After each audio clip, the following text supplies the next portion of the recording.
came from many of the women that were anxious to help put this program on. And these women have done everything from help freshen a calf to say if you want shredded wheat, it's not coming out of Briggs's drugstore tonight because they found a box of them on the shelf and you're going to eat it. If you've got milk in the refrigerator, good for you, because I'm not going back to the barn to get it. You'll find a little top on the table that some of you might recognize. I used it extensively and never liked it then, and I still don't today. So you can take a look at those. Muriel Partridge blessed me with some information that she had as far as not only her life on a farm, but some books that are delightful to look at and read. One of the books is What Other Women Have Found Out. You need to take a look at this. And all the ads are from Syracuse, New York. This particular publication does not have a date in it. It's compiled by Circle Number 2 Ladies' Aid Society, the first Reformed church in Syracuse, New York. And I decided to take a little look at some of the things in here, and there are folks in here that I would encourage you to look at these. If you still want to know how to do a blanket washing or lace curtains, perhaps. There are people here who have down quilts. I highly suggest that you read how to wash that properly.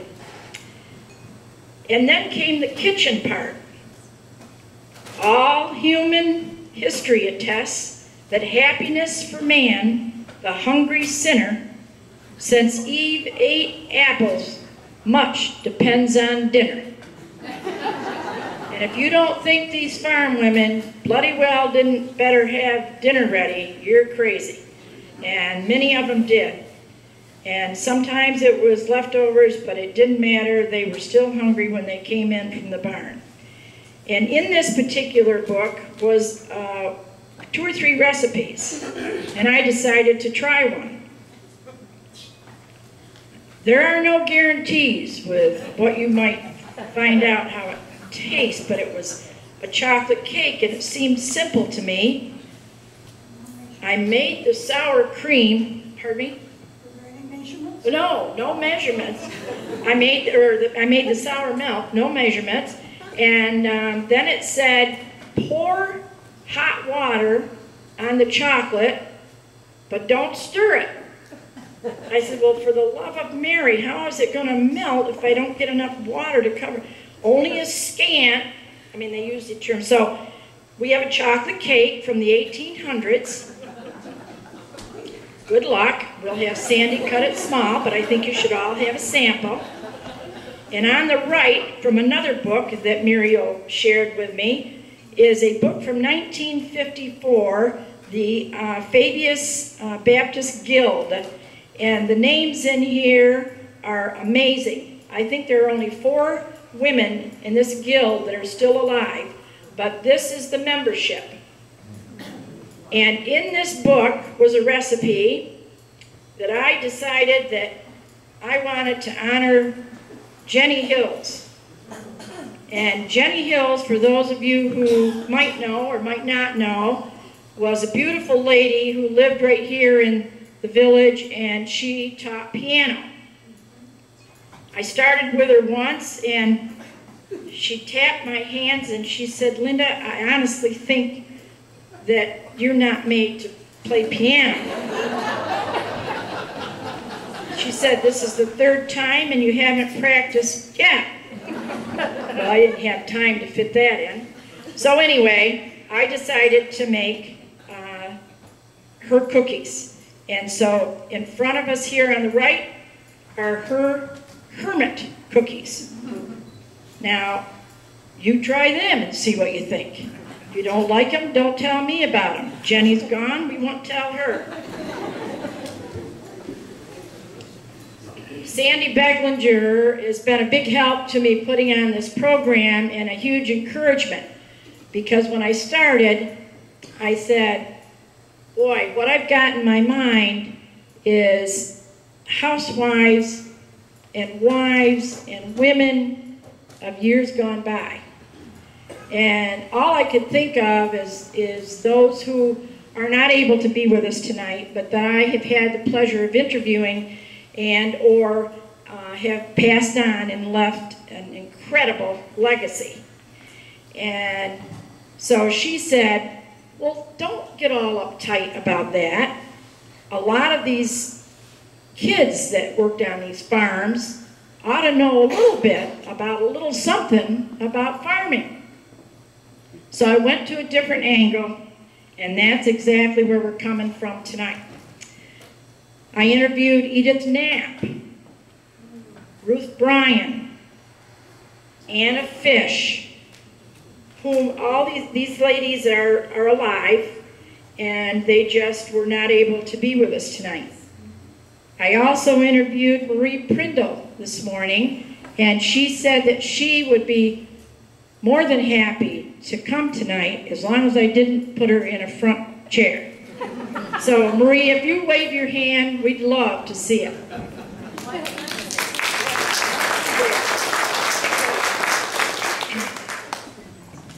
So we want to dedicate this evening and this particular program to all those women who have gone before us and have paved a path, and sadly enough, farms have gone by the wayside. Family farms, that is. And unless you're in a huge business of farming, there are very, very few of those home farms left. And so we're coming from the angle that we pretend that we're still a family farm, and we want to talk about it in that context.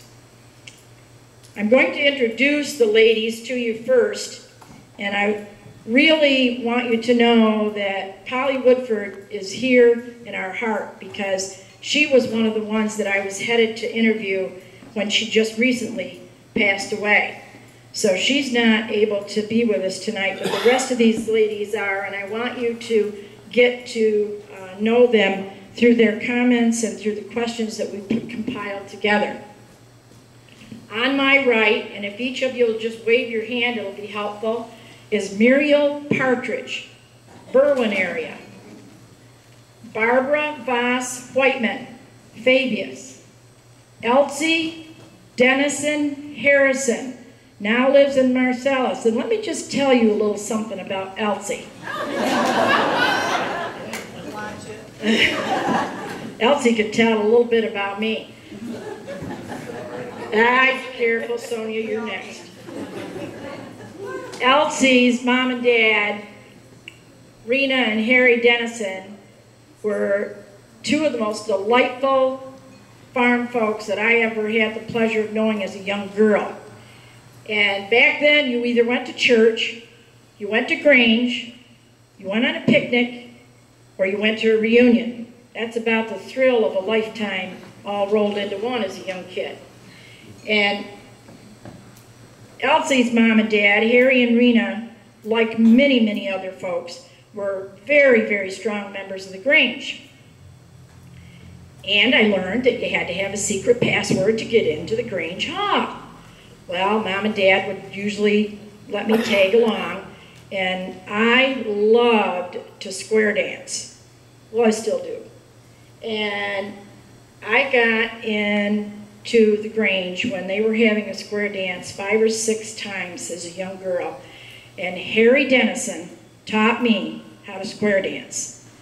And he was about as patient as any man I'll ever get to meet, because that's how I passed my phys ed class in school, because I could square dance and some of them couldn't. So I have a lot of fond memories with Elsie, and Sandy was kind enough to suggest that we try to see if Elsie would be willing to join us.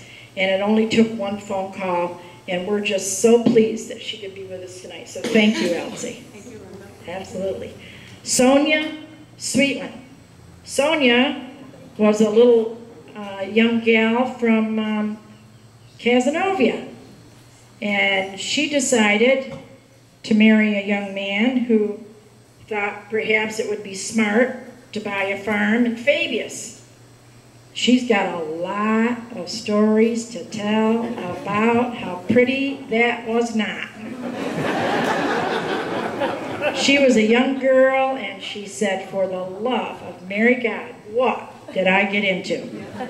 So I've enjoyed getting to see her angle, and what an amazing farm they ended up with. Judy Conway is next to me in the red, and if you don't know Judy and Jim, then I think all of us should get up and leave, because they're part of history right here in Fabius. And Judy can attest to kids, hired men, an annoying husband, boys, girls, dirty clothes, meals, late at night. So she's got lots for us to talk about. Then we decided to bring in some of the young gals. And over on my left is Sandy Beglinger, Sandy Glasgow Beglinger. And Sandy knew what it was like to do everything from A to Z. And she still does today. And she is a right-hand support system for me, and I'm thrilled that she's a part of it. So she too said, well, you know, Velda Leonard was the dairy princess. I said, well, big deal. I said, I was the runner-up one year. So I decided we better get Velda involved. So we called Velda up, and she wrote an incredible 3- or 4-page letter to me, and she has so much that she could, I bet you could have. So she too is from a farm, and yes, she represented us very well as being the Onondaga County Dairy Princess. So we're thrilled to have her with us tonight. Doris Luxinger. Raise your arm, Doris, so they can. Doris is from, well, we call it Apulia Station. Some call it Tully. Some call it in between Apulia Station and Tully. But she's over on the tree farm, for those of you who might want an easy identification. And Doris has worked harder than any woman should ever have to on a farm, but she's worked right alongside of her husband and raised an incredible family, and she can share some interesting stories as well. Then we go to the top of Shackham Hill. We decided that we ought to have a little air from up on top. So we called Sally and said, Sally, now it had to be interesting up there, because I remember riding the school bus and it was just a one-lane, rutted, rotten road, and I hated the bus ride, and we had to come get you every morning. And so Sally lived up there where farming was a little rougher than it might have been down here in the valley. So Sally's got some stories as well. Gloria Skeel here in the red. Gloria had to be twisted, turned upside down to even come, let alone talk about what I told her she had to do. I said, you either going to do the typing and do the talking, or you're going to wish that you weren't my sister-in-law. So she agreed. So she comes from a different perspective and joined in on a farm that was already in operation, and was foolish enough to stick with that farmer, and foolish enough to move back into a great big 13-room farmhouse that has no business of either one of them operating, but there they are. So I'm sure she's going to give you a lot of insight on that as well. My understanding was that, and I'm not kidding you, I talked to him earlier today, that Dick Woodford promised to come and represent Polly. I guess probably we're not sure that he's going to show up, but I surely wish that he had, because I thought, has anybody seen Dick Woodford at all? We haven't seen him. Yell out in the hall and see if Dick's out there, because if he's not, oh, he is? He's coming. Oh, well. I don't know why he's dressed like this.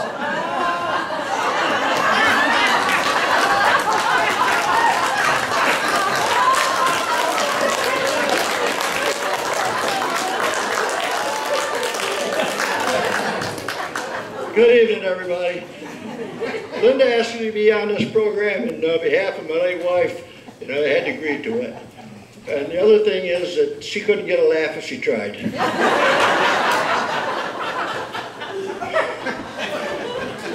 Well, I've missed all the introductions here, but I'm sure I'm going to be in good company with this fine bunch of ladies. And I might be a little bit their junior, but we'll be there. I made an attempt to do a little ditty here with some of my good friend Edwards. They do the thing, and I thought I could do it too. This may be my first and only attempt. And the style of it is, Ain't That the Truth? It's a short scat written and produced and presented by Dick. The setting is a farm kitchen in the 1840s or 50s, and I'm dressed kind of like I are. And Martha and George, that's the name of the farmers, they're long time married. And George sticks his head in the door and he says, Martha, any coffee left? Martha replies, I'll put the pot over. And there's one buckwheat pancake left from breakfast. George starts to enter the kitchen. Martha shouts, don't come in here with those barn boots. And chop me some fine wood if you want this bread to be baked for supper. Now Jim, the old timer who helps out around the place for bread and breakfast, he sees George coming in for the mid-morning snack. And old Jim's been around a while. He knows his way with the ladies and all that good stuff. So he comes in the woodshed, takes off his boots, picks up an armful of wood that George has split, and enters the kitchen. Jim says, my, Martha, that coffee sure smells good. Martha replies, shit, Jim, and I'll pour you a cup, and there's one molasses cookie left. Now, ain't that the truth? Thank you.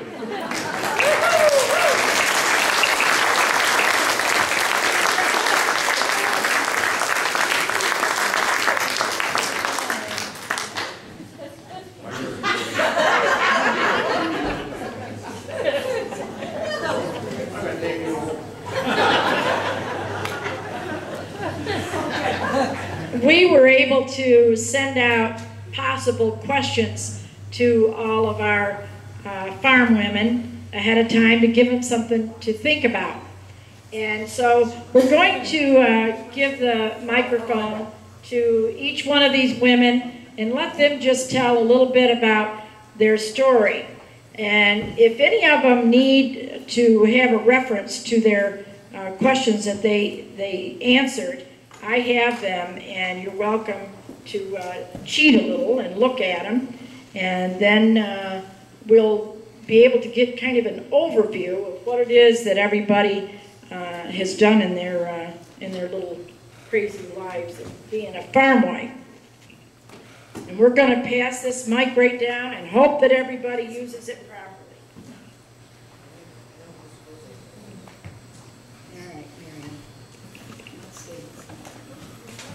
Is that about as far as it goes? Hold on a second. I can slide it over. There we go. All I did was tell Linda I'd bring some books. She didn't tell me I was going to be up here. I'm really a village girl, but I did go to the farm. And the house that we lived in used to be the tenant house on the farm. They had stored grain in it. So when Jim walked into the hallway, his foot went right through the floor. We did not have running water. We did have electricity, but that's about all we had. So we lived in 3 rooms in the house for about a year and a half. We had an outhouse. My first daughter was born, and we used the outhouse. We had a place for, flush the diapers and all that sort of stuff, and we used cloth diapers. On the farm, my mother-in-law was good teacher, I guess I should say. And I can remember when the silo fillers came and you worked 2 days to make enough pies and have enough food. So that's fun. Wonderful.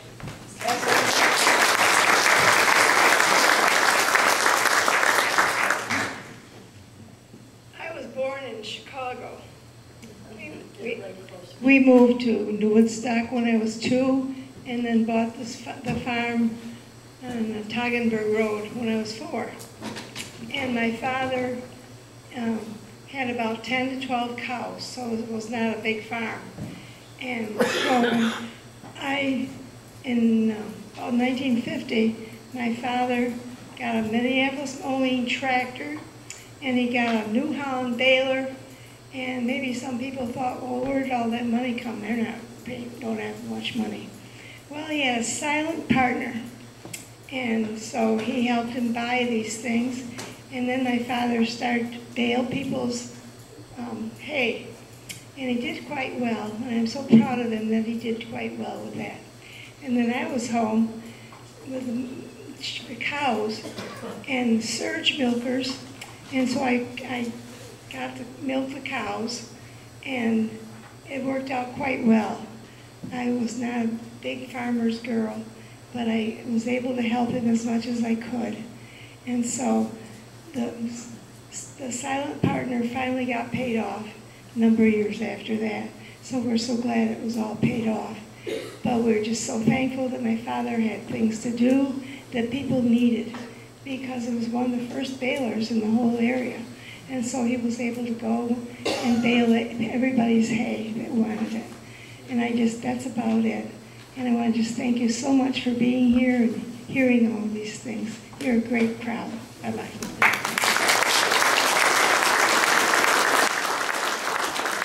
Linda, I can attest to that. They've done very well because Barbara always had a box of 72 Crayolas. And we only had 8.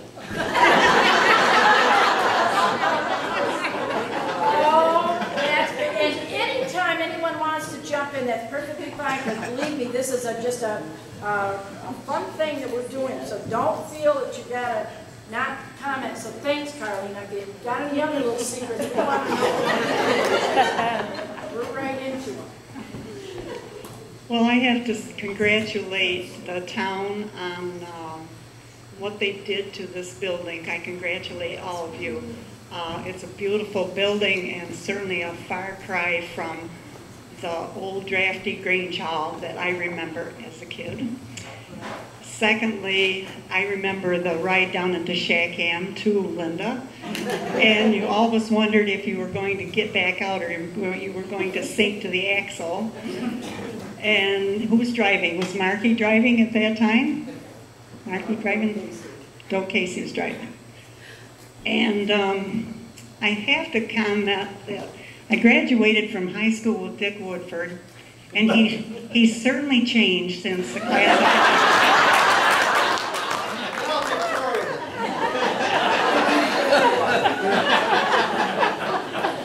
Nice little leg you got there, Dick. Well, I was born and raised on Denison Farm on Denison Road, and the farm was sold when I was a senior in high school, and we moved to the dull, drab, dreary old big house next to Jess and Ava Pilcher, which is, the house is no longer dull, drab, and dreary. It's a beautiful home. No, it's on 91, on the curve. We didn't have electricity. We did have a Delco plant, which was like a generator. We had beef that we butchered, and my mother, of course, canned that. You smoked the hams, made the sausage, and rendered the lard.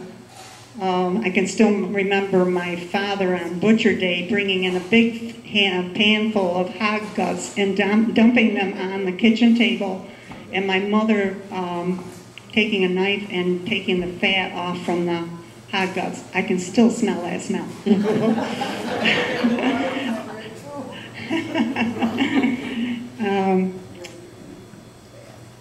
the milk, being up on the hill there, I think Dad used to bring the milk cans down to the Rowley farm and went on to Dwayne's truck and was taken to the Sheffield plant over in the Puget Station.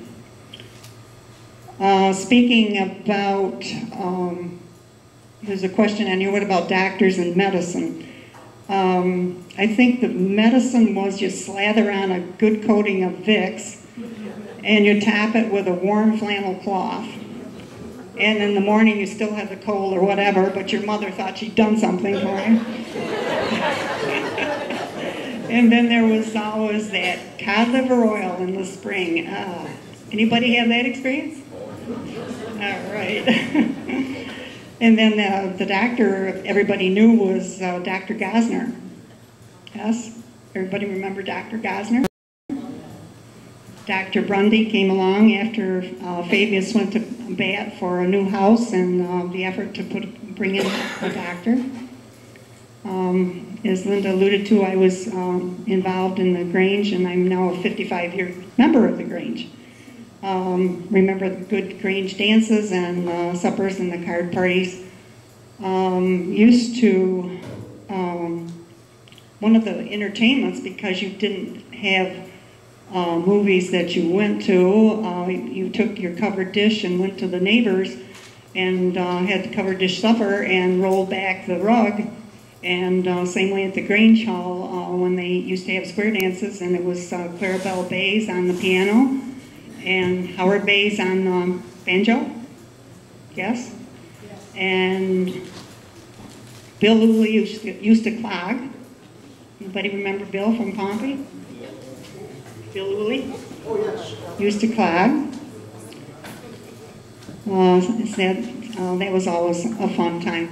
My dad had a ice house, and I have a question on the ice house. And I remember the ice coming from the Glasgow Pond, and was that a neighborhood ice house? Because the blocks of ice went into my dad's ice house with the sawdust. Okay. There was an ice house on the farm also, the Glasgow farm. But yes, my grandfather had dug out that pond where the ice was gotten from. Right there on the Rowley Farm. Right, yeah. Yep. Okay. And as it's been already spoken about, the neighbors all got together at thrashing time and harvest time, and the women were expected to prepare the dinner. So I've talked long enough. Thank you for asking me.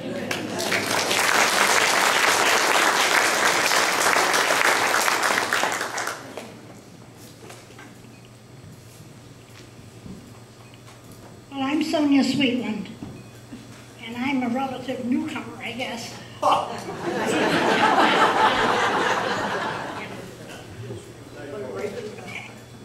And we came from south of Casanova. Al was the oldest of 4 kids, the 3 boys and then a girl. His father had 2 very good farms over there, and the other boys all wanted to farm too. So he decided we have to get out. So one evening we came over here and bought this old broken down farm. And it was, believe me, only 100 acres, 7 o'clock at night. The auctioneer was a boyhood friend of my father's. They grew up together. Harold Lee, maybe some of you have not heard that name. And he saw Al was bidding. He said, "You want that farm?" Al said, "Yes, we have to have it." Well, we got it. And I thought afterward there had to be somebody beside Harold doing the auctioneering. We walked back up the road that night and my knees were shaking, and I thought, "Dear Lord, what have we done?" We paid $16,300 for 100 acres. And Al was sure it grew stones and boulders rather than alfalfa. He he bulldozed and he dynamited acres, and he was sure he had lowered the soil by an inch or two by the time he got through. I guess it was maybe the next summer, he got this awful bunch on his forearm, and it hurt every time he raised his arm to turn the air on to milk. It was x-rayed, nothing showed, and we were scared to death. Would you believe he went to surgery? This young intern, Roger Moore, whom we knew, said he'd never walked in the operating room before and seen a patient with his shoes on. They removed a 5/8 inch thorn from his arm. It seems wood doesn't show on an x-ray. Thank God. So anyway, we bought land, we rented land. It ended up we owned over 400 acres. And he fertilized, and oh dear Lord, I don't know. So anyway, we ended up with this still broken down farm. No running water in the house, 28 wooden stanchions in the barn, I guess 8 wooden stanchions, no concrete in the calf barn, I don't know what all. And I often thought, oh, why did I? Dairy farmer's daughter who married a dairy farmer? That's very darn slow, let me tell you. The original slow learner. Had to be. So anyway, that's my story.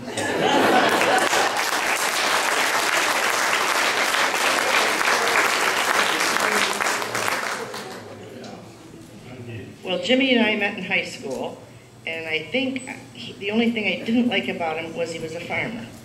And I was sure I didn't want to live on a farm. 6 years later, I was on a farm. We built our house, and when we left for our honeymoon, that was in '59, the house, just the outside of it was done. The windows were done and so on. So every week, during the week, I was working in the city. We lived with my mother and dad, and on weekends, we lived with his folks. So I began to learn what I'd gotten into. He was always late for dinner. Anything that was going on, he wasn't there for. It was just amazing. So then we got the house, and we lived with my parents we got married in October. We lived there until the following August. And Jimmy had gone on some kind of a farm trip with Al and Sonia.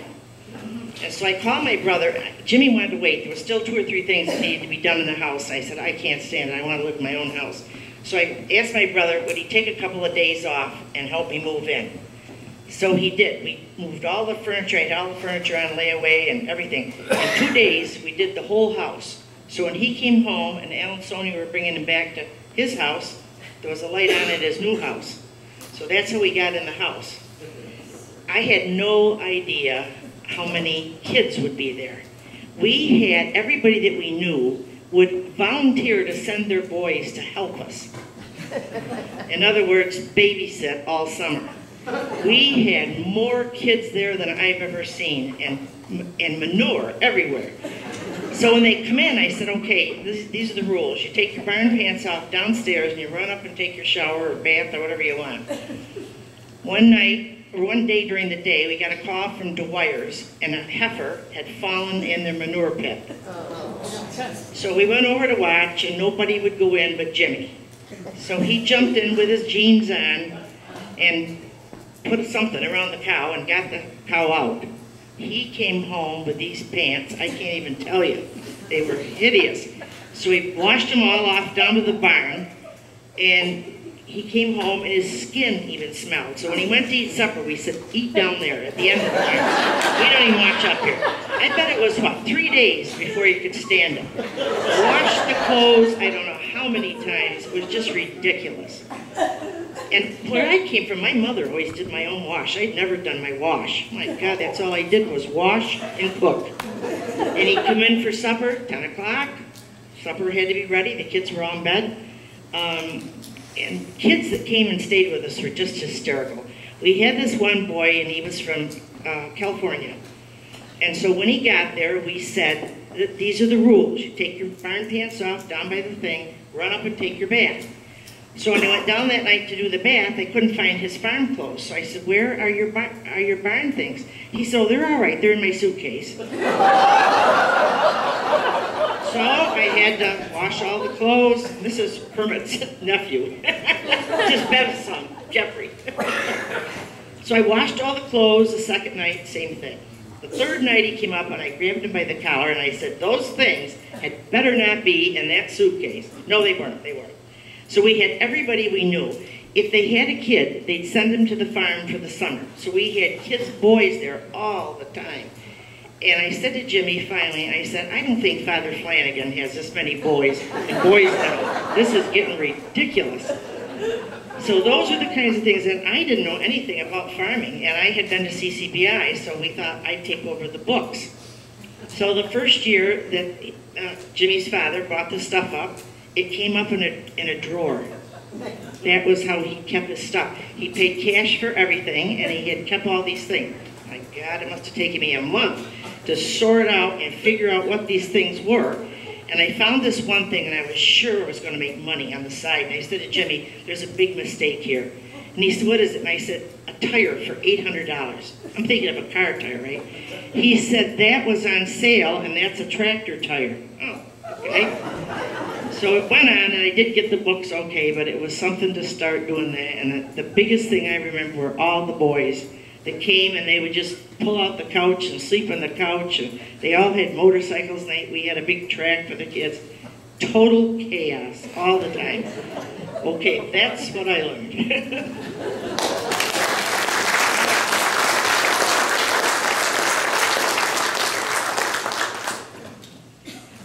Oh, okay, my turn.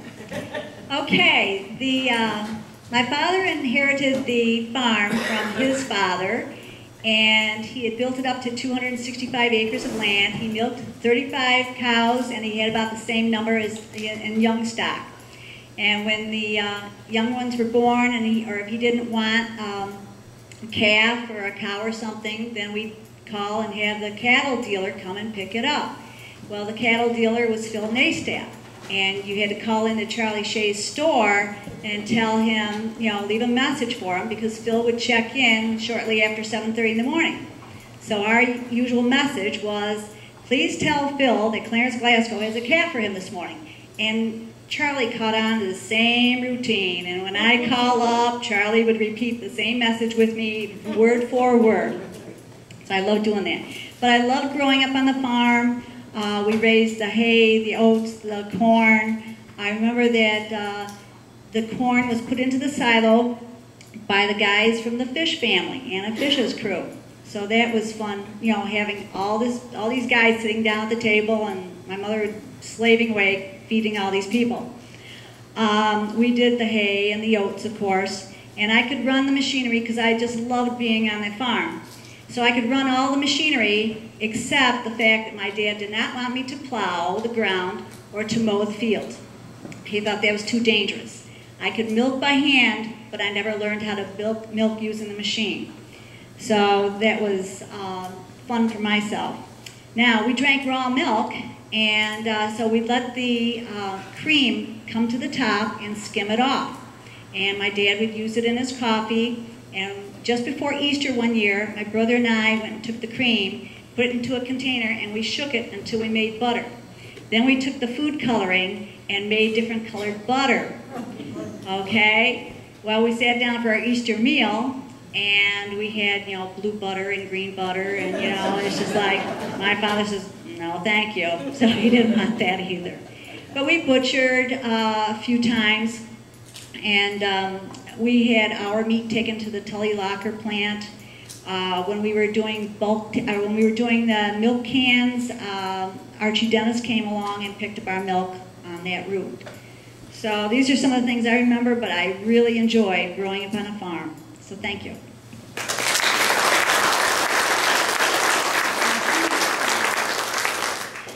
I'm Valda Leonard Root. I live in Fayetteville now, but I started out in Berwyn is a Berwynite. I lived there till I was 7 years old, and I was actually Dick and Polly's flower girl in their wedding. I didn't know I was going to be up here. I was kind of, I think, hornswaggled here. So I wasn't prepared with anything to say, but when we lived in Berwyn, it was pretty raw. We didn't have a bathroom. We had to go to the potty outside, and I can picture what it even looked like. This horrible silver paint and the smell. There was this room off the back of the house that was used as a summer kitchen. And that's where the water was heated to do the laundry in the wringer washing machine. And that's where the cooking was done for during the summer months when it was so hot, and when the canning was done, it was done out there. And we used that room in the winter when it was so cold and didn't want to go out to the bathroom. We did have electricity there, but we moved over to a farm in Fabius when I was 7. It was the Job Phillips farm on Route 80, just outside the village. And at that time, it was owned by his daughter, Mabel Patrick. And my father and mother ran the farm on shares with Mabel for a few years, and then eventually bought the farm from her.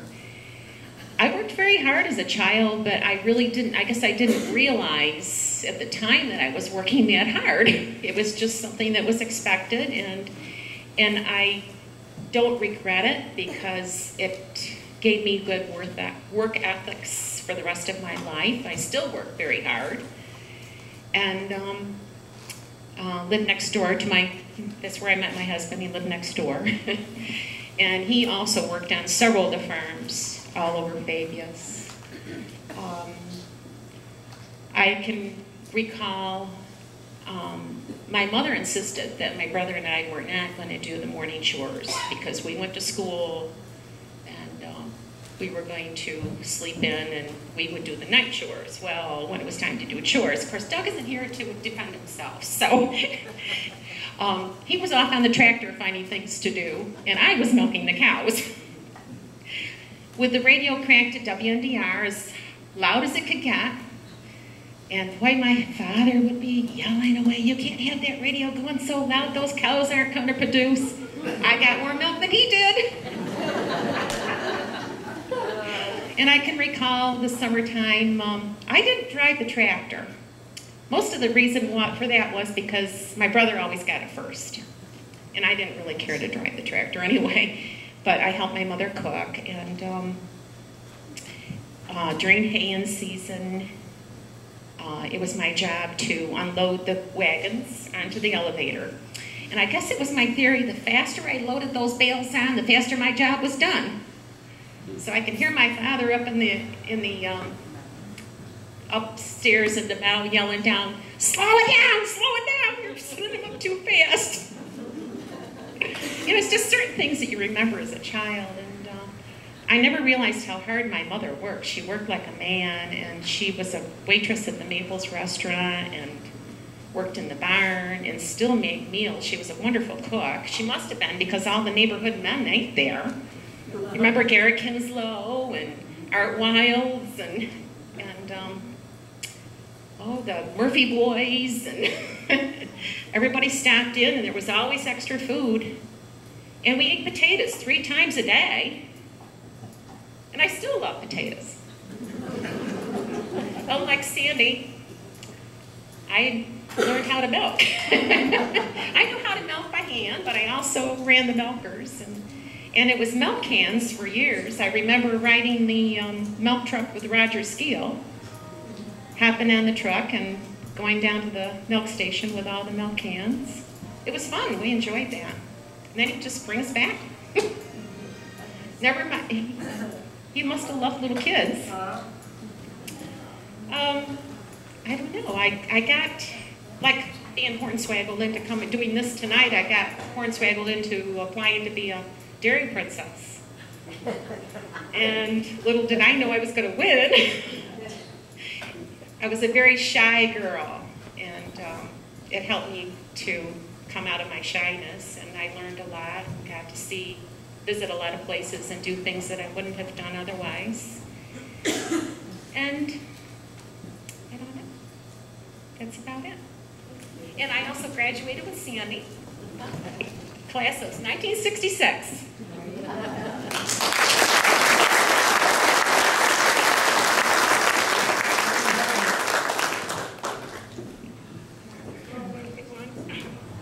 We were kind of the odd kids on the block when we moved to our farm. Put it up closer.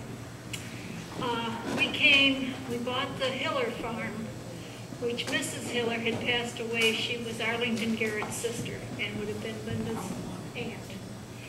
And as I say, we were the odd kids on the block. We were young. I was 22 and my husband 26. And we came with those little round cows.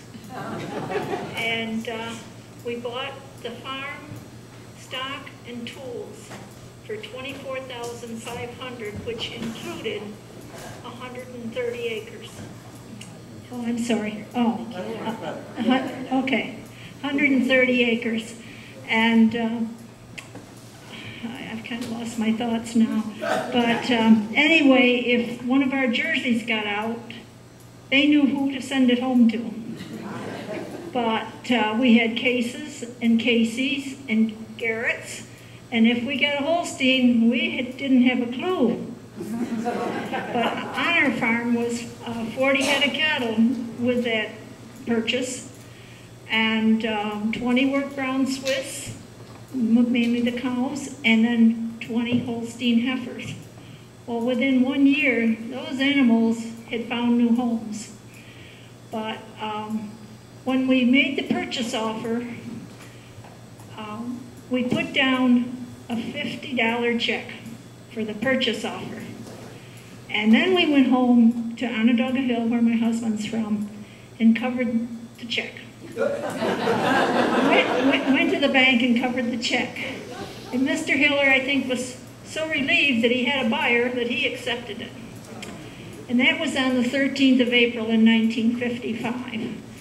And on the 13th, Friday the 13th of May in 55, we closed in the lawyer's office, Cleveland Kenyon's office up over the bank in Tully.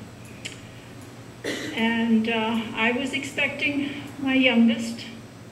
We worked hard, and I learned to haul milk to the milk plant, but being pregnant, I didn't lift any cans. Of course, we only had probably 5 to 6 cans in a little old pickup truck.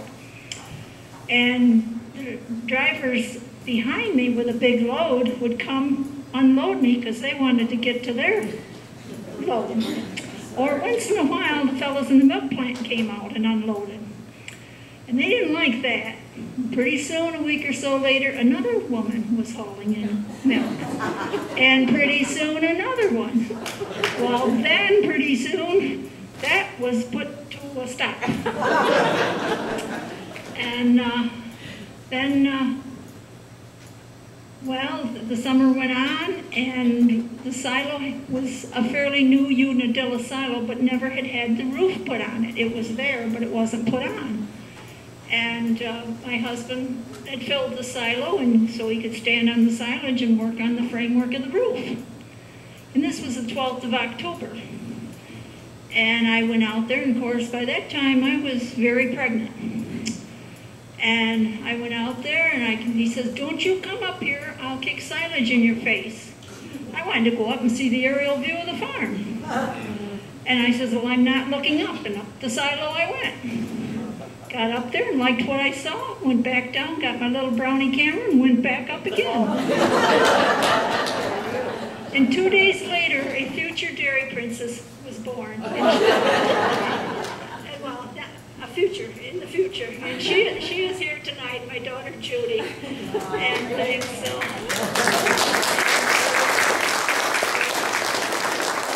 many loads of hay, many acres. We, like others, bought land and ended up with 335 acres, but rented a lot more if we worked as much as 750 acres.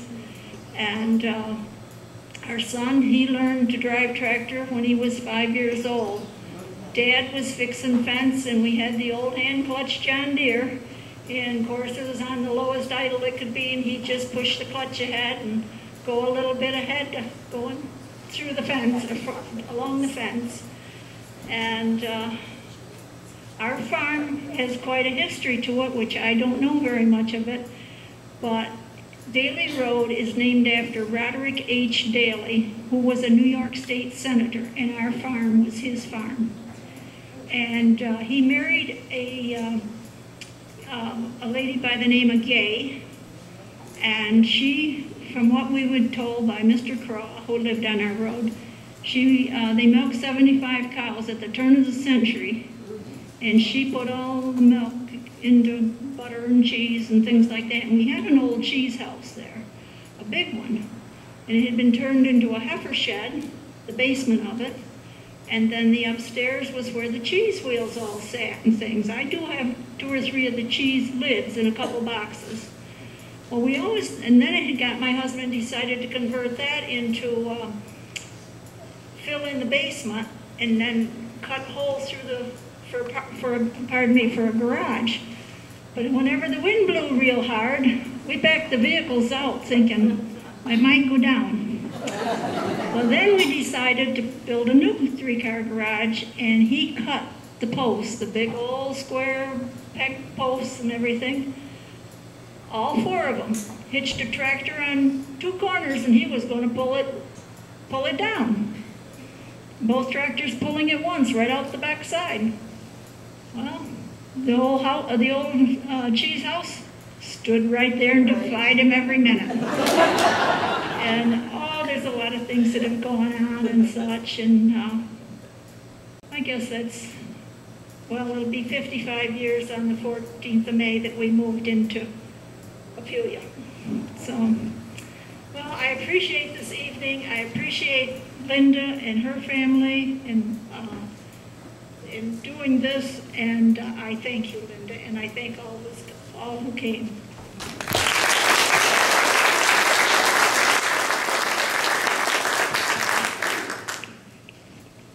Well, as they've told you, I lived up on Shackham. We moved up there in 1946. And several winters we got snowed in for a week or 2 at a time because of the flats up there. And now people are building houses on that flats, which I don't understand at all. They've never been there in the winter when they might start building, I'll tell you that. I went to school here in Fabius and graduated from Fabius. And when we moved up there, we had no electricity, we had an outhouse. We did have running water, and a nice spring right across the road, one of the nicest springs you could ask for. We didn't get electricity until 1952. And to get that, we had to mow trees down, cut trees down from where the line was up to our house, which took us a little while.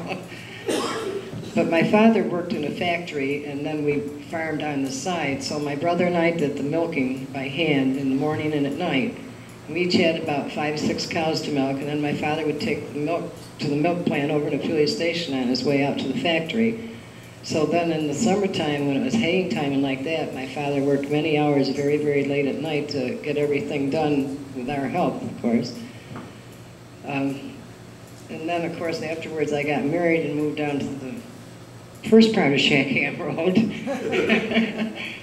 And one of the things I can always remember there is you just get to mopping the floor or just get to baking a bunch of cookies or something, and your husband would come in and say, "Can you drop what you're doing and go get a part for me?" I had that happen many, many times, and you just drop what you're doing and go get it. And we had down on the farm, after we were married, we had up close to 100 head. We didn't own that farm. We rented it from a man named George Morris, but we were there for 18 years. And we had, for veterinaries, we used Dr. Leonard and Dr. Padgett and Dr. over in Apulia, in Casanova, Dr. Newton. Dr. Newton, yeah, he was real good. And our fun times, more or less, were, like Linda said, going to church, going to Grange or family reunions. because you were working so much of the time. You didn't have time to text. You didn't have time to play computer games. But it's a great place to raise kids. I've always enjoyed the farm. Sorry, I was kind of sorry when we had to move. I know I told my husband, I said, I don't know how I'm going to stand it down there in that city. And then the first night we moved to town, Gosner's had a party going on over there, and we were up all night long with the music. I guess that's about the most of it. Thank you.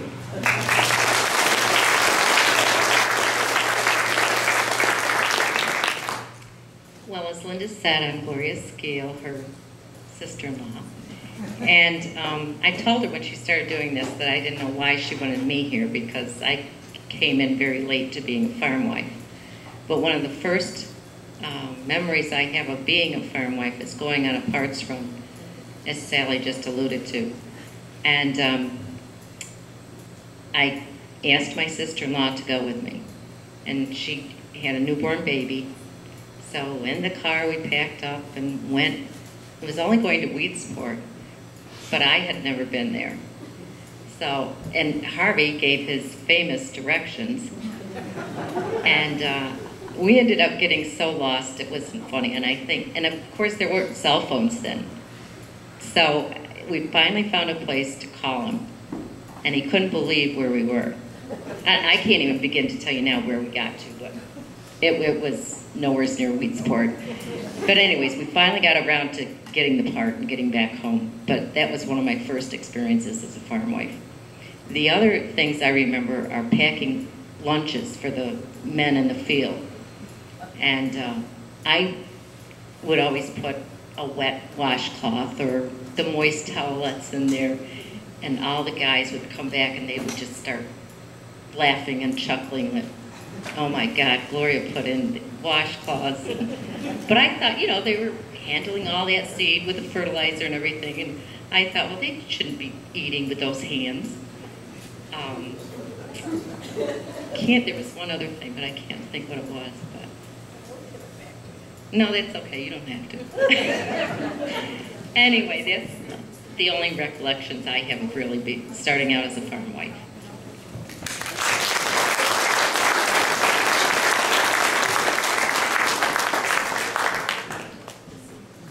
Hi, I wasn't planning on this, but I'm Pat Woodford Holbrook, and out of respect for my mother, I'd just like to say a little bit about her life growing up on the farm. To start with, my family lives on the same farm that's been in my father's family, Dick Woodsford family, for over 150 documented years, and my mother was the girl next door that always knew my father. They grew up together, they lived together, they got married, a candlelight wedding. My mother always said they had a candlelight wedding. Well, I really realized that because Dad was picking peas all day. So the wedding was at 7 o'clock, so Dad could get out to pick peas. And I want to say my mother's mother was the original Miss Green. She lived in Berwyn on the corner of Stebbins Road, and for the entire winter she would burn everything that could be burned, and every can she would wash and step on, and at the end of the year she'd have one little burlap sack of trash. You know, so we say we recycle everything now. Back then they really recycled. I'm like a new young farm girl. I remember growing up that Dad was always in business with his brothers, and they decided to get pigs. So of course the pigs were named Dottie, Sue, Ellen, and Polly. Well, we had these pigs for years, and it was the old shed out by where Dad has his wood barn now, and we had all the pigs and were gone except for the pig named Dottie, and this pig was the biggest pig. Dad, what'd the pig weigh? She was the best. She had litter after litter, and we were moving up to the big new barn, and we couldn't get Dottie out of the barn. And they hooked a tractor around her neck, a chain around her neck, and they were pulling the pig, and the pig wouldn't move. It had to be 800-900 pound pig. It was a huge, huge pig. Well, my brother Ricky grabbed one of the babies out of the litter and ran full speed up to the new barn. And that big old sow followed Ricky up to that barn as fast as he could to get with that pig. Well, then, talking about my brother Ricky, Mom always had a pet cow. I can't remember the name of this pet cow because I called it a different name than Mom did. And out to the maple tree in front of the house today, there's a chain link coming out. And Mom decided she was going to move her cow. And Dad had just gotten this new Ford tractor with a double shift on it. That was new to me. And the cow took off. So Ricky and I go chasing the cow. So we finally, Ricky lassos the cow halfway between our farm and the Butler farm, yanks out the fence post. We end up over on the end of Barker Road at the log cabin that was the Casey's cabin at that point. And he finally lassos the cow and wraps it around a tree. And he tells me to go home and get the tractor. I'm thinking, oh, I gotta back this out of the barn. This is Dad's new tractor. I go home and I get the tractor, and Ricky ties the rope around the trailer hitch of the tractor. And I come down Baker Road, turn onto Bruin Road, and lo and behold, the rope catches on the tread of the tractor. And the cow's head goes up and around and smashes on the tarvia. My first reaction was push the clutch in. Oh, there's 2 shifting levers, I gotta push the clutch in. And my brother, I don't know where he thought of, but he said, go, go, drive into the barn. So I drove up Berwyn Road, up the hill, into the barn, and that cow stayed right there, never moved. Followed me right in the barn. That was Mom's pet cow. But we definitely grew up on a farm, and you know, talking about making food for everybody, I never remember a single person ever coming into Mom's house without having a cookie or a cup of coffee or something always on the table. And when Mom made bread, she made 8 loaves of bread. Dad would say, oh, I always have to have homemade bread every day. When Mom made pies, she made 8 pies. You know, Mom went out in the tractor with a little bandana around and went out and raked the hay. She loved living where she did. She loved her life. And my son and I, we had the opportunity to move away, and we never would. We wanted to be on the farm, and we'd never leave the farm. And my poor husband, I will say, he was not a farm boy. And when we were still dating, Dad said to him one day, hey, come here, I need some help. And Dad, how many pigs did we have about that time? About 200 pigs? And no, 85. 85, and about 45 of them need to be castrated. And I was marrying a boy from Casanova. He did not know what he was getting into by any means. But today, I still live on the farm. I will never move, neither will my son. He's built his house on the farm. We love the farm. We are no longer farmers. I remember when Dad came in with 2 calves for my son, because every boy needs a calf. And Dad says, yeah, wait till your mother sees a tractor trailer pulling in with the other 14. But to this day, a lot of names have been mentioned that I do have a business and I employ a lot of names. I remember the day we hired Harvey Skeel's son's Jeff. And we have a heating and air conditioning business, and there is a tool called a mule that cuts pipe. And we asked Jeff to go down and get the mule. Well, Jeff had just left the farm. He was so excited, he thought we had a donkey. And Bobby Fish, the fish farm, has been mentioned numerous times. So we do employ the Gosners. We do employ quite a few people locally that were all farm boys. And I will say, Mom and Dad always said, if you're going to hire somebody, they got a little cow manure on their shoe, they're going to be a good employee. But thank you all, and I thank you very much, Linda, for mentioning my mother this evening. Thank you.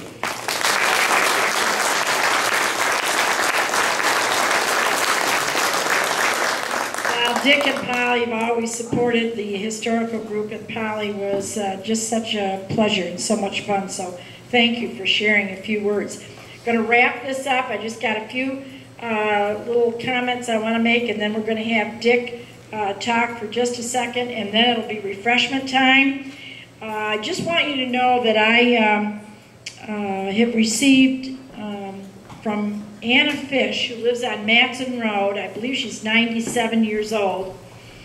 And we were fortunate enough that her daughter sat with us to interview her. And she talked about some of her farm life as well. And one of the questions that we had on the questionnaire was, did you wash and use lots of cloth diapers? She said, well, we certainly didn't have any Pampers. So she was quite with it when we talked with her, and she enjoyed answering so many of these questions. She said we had horses. We didn't have any electricity. We had kerosene lamps.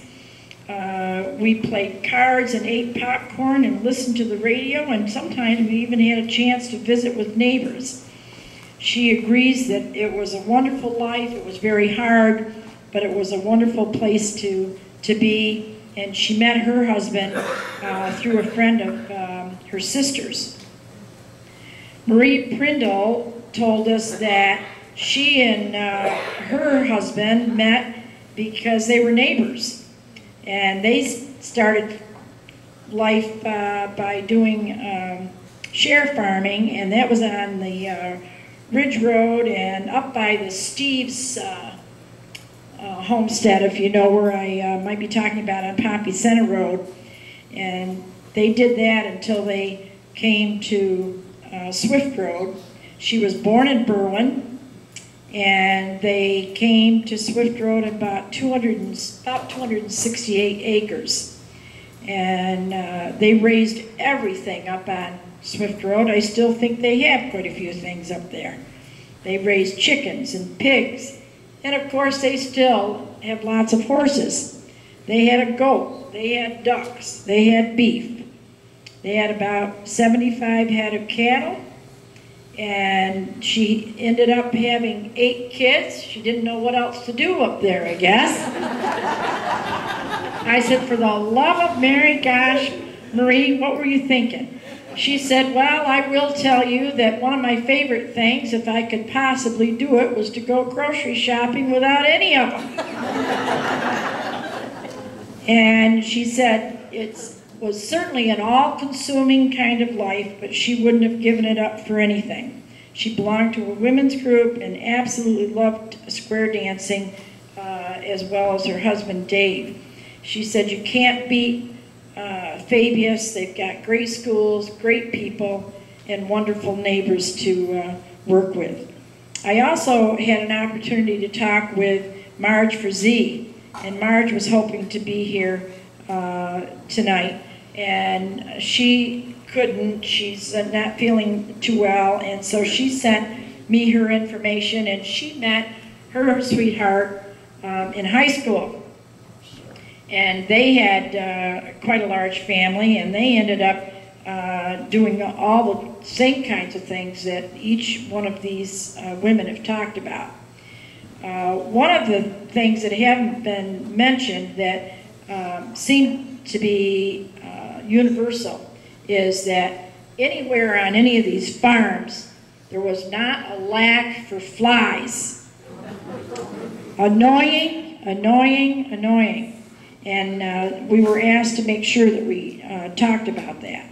There were so many responsibilities that women had, and some of them have been certainly alluded to and talked about, and some of them were not always very pleasant.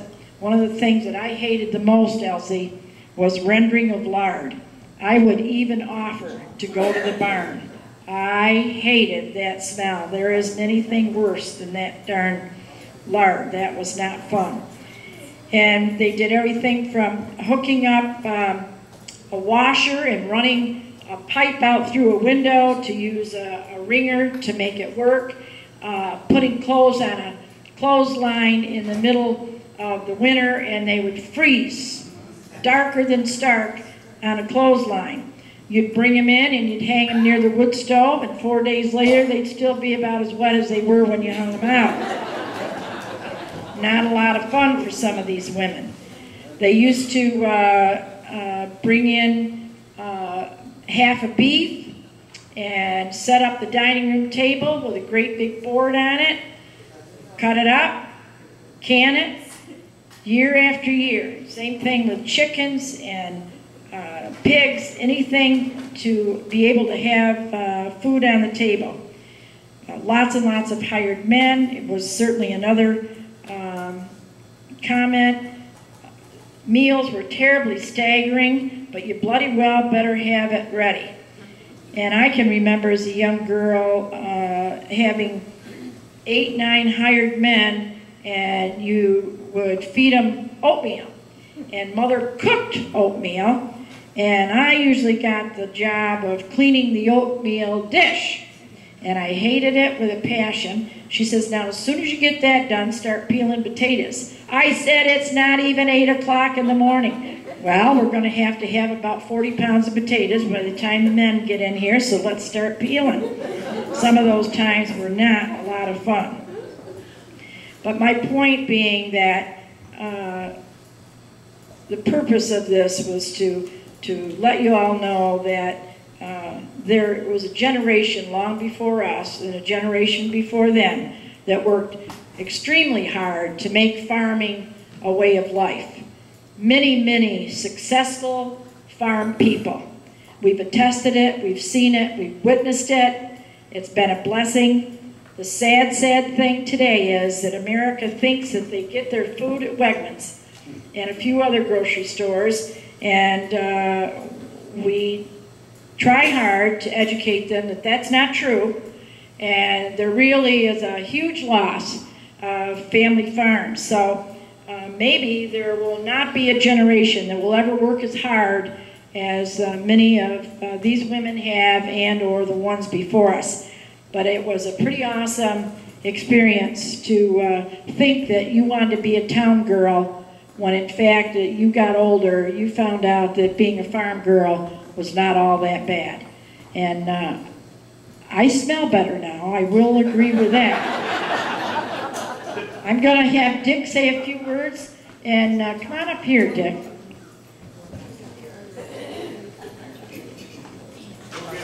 Oh, yeah.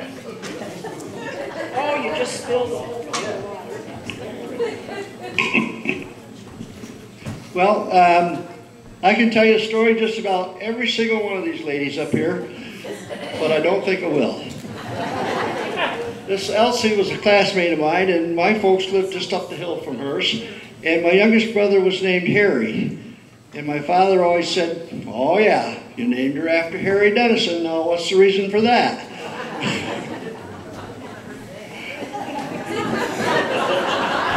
He didn't know my father too well. Anyways, the little chore that Pat was talking about with the pigs, this is a knife. I carry it today. Anybody need a job? I have a little thing here with the permission of Billy and Joanne Casey that they wrote in the newsletter. You probably all got one. If you didn't, you might want to look it up. It was in the spring of 2005, and they're telling about Mrs. Cole. And why I want to tell this story, because it brings two things to mind. First of all, she was 41 years old, and she had 7 children, and she was a widow. And she ran the farm down here on the Stonehouse corner that Dale Worrell used to own. And then the Reeds owned it, and then the Woodford brothers owned it, and we sold it to Jim Mack. Well, one day Jim Mack come to me and he said, I don't know what you guys are trying to do. You're trying to get rich or something. He was madder than hell because we sold him 30 acres, a stone house, and a barn for $28,000. He thought that was outrageous. So he put the end on of it and made it look real nice. The last time I talked to Jim, which was quite regular, he wouldn't have sold it for $300,000. But anyways, this Isa McCall, they took it out of the census. And there's a couple little things we want to read in there to you to show you about the farm families. Give me a glass.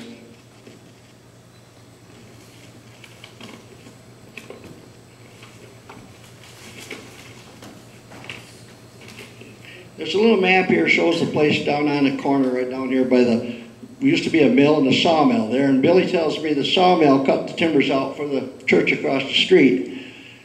But this, Leah and her family, she raised 11 heifers, 23 sheep, 2 pigs, chickens, and milked 5 cows. Now, everybody knows that 5 cows can't have 11 heifers, so they must have had them from a year or two back. And this is a census taker. So she fed her family, and she produced 300 pounds of butter, 60 pounds of cheese, and 30 fleece from 23 sheep. Now, how do you get 30 fleece from 23 sheep? I don't know, but the census taker did it all right, I guess. They plowed 20 acres and harvested off of 4.5 acres. They offered 70 bushels of spring wheat, 220 bushels of oats off of 12 acres, 19 bushels of buckwheat off of 1 acre, and 125 bushels of corn off of 3 acres, and 50 ton of hay. Now, when we had that farm down there, we had modern equipment and everything else, and I don't know if we even beat those figures. And she did it by hand with her son and 2 younger children. And she also had 2 children, 2 sons that went in the Civil War. They mustered into the Civil War. And they both came back. The last time they were in the census was in 1870, and they don't know too much more about them. But she had read several books on housekeeping and being a housewife and stuff, and she didn't think they did a very good job of it. Seems how she was so experienced, she wrote a little thing here. It's always be kind to everyone, especially to your husband. Don't ever fret or scold. Don't say, there is no one here but ourselves, and so bring everything to the table in perfect confusion. But set your table in just as order as when you have company. Use a tablecloth. If it's nothing more than cheap factory cloth, and have the clean and white. Never leave your room in the morning until your toiletry is properly prepared. Always wash and dress the children before breakfast. Never neglect and one partial of your work for the sake of going visiting. Be prudent and save and industrious. In short, be a Christian, a good wife, a good mother, a good neighbor, and a good housekeeper. Live in such a manner that your children will rise up and call you blessed. This is the part I like now. If your husband is not worthy of such a woman, strive to make him so by kindness. And this lady wrote the book, and I believe it can be had, but it's quite a spicy number. And I don't know, maybe Joanne and Billy could tell you where it's available, but all of these stories just make me think how young I am. I haven't heard a thing here that's been out of order, and like I say, I know just about every one of these ladies personally, and probably been in their house and had dinner a number of times, so they did a good job. And Linda, I think you did all right too. Thank you.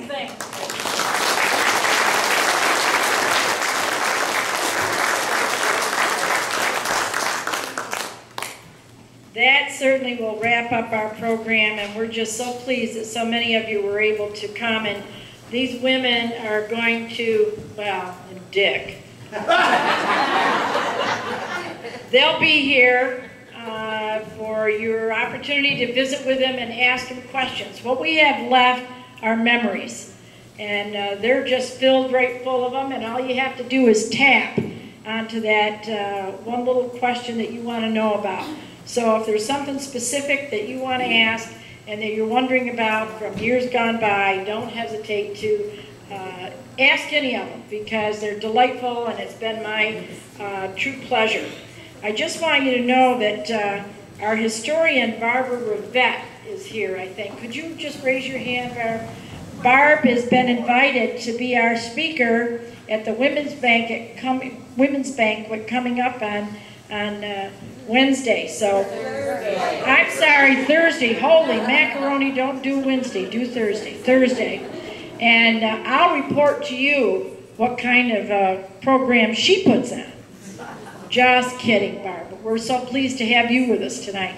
And thank you to each and every one of you. And please try our refreshments, and make sure you check out the other table, and make sure you ask the women the questions and not the men. Remember.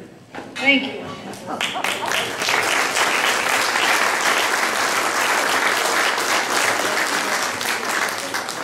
Well, folks, you have just witnessed an historic meeting, I think, and thank you, Linda. Thank all of you ladies for coming. It's been just wonderful. Refreshments, good stuff over here. Talk to each other, have a good time, ask questions like Linda said. And thank you again for coming.